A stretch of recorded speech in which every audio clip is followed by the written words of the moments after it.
Hello! In the previous video we have shown you how to generate smart contracts using ChainRider's smart contract generator service.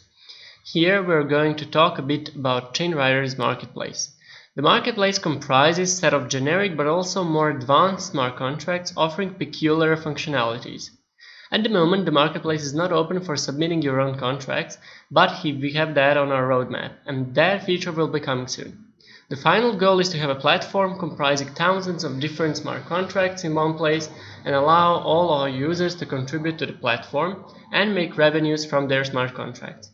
Right now there are 10 smart contracts in 4 categories on the marketplace written by ChainRider developers. Okay, let us buy one of the contracts from the marketplace. For the purpose of the demonstration, we will purchase the ChainRider Dash lightweight wallet chain code.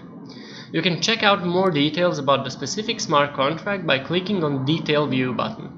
Here you can see detailed description of the smart contracts and its functions.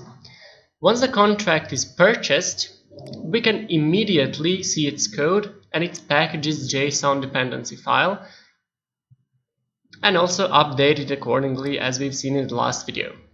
The contract will also appear in the list of your smart contracts.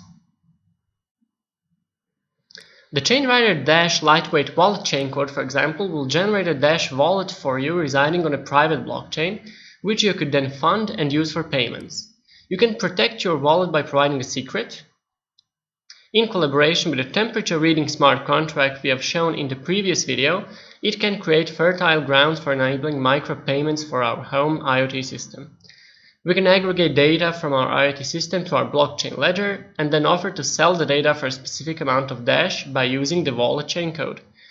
Through the wallet chain code we can also fund our wallet and perform payments in Dash to other users.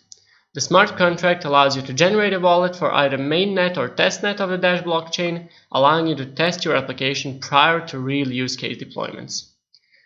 Note that some of the contracts on the marketplace are free of charge, so be sure to read about their functionalities and try them out. This is all for this video. Stay tuned for our next video where we'll cover the topic of using the REST APIs and how they interact with the underlying blockchain network.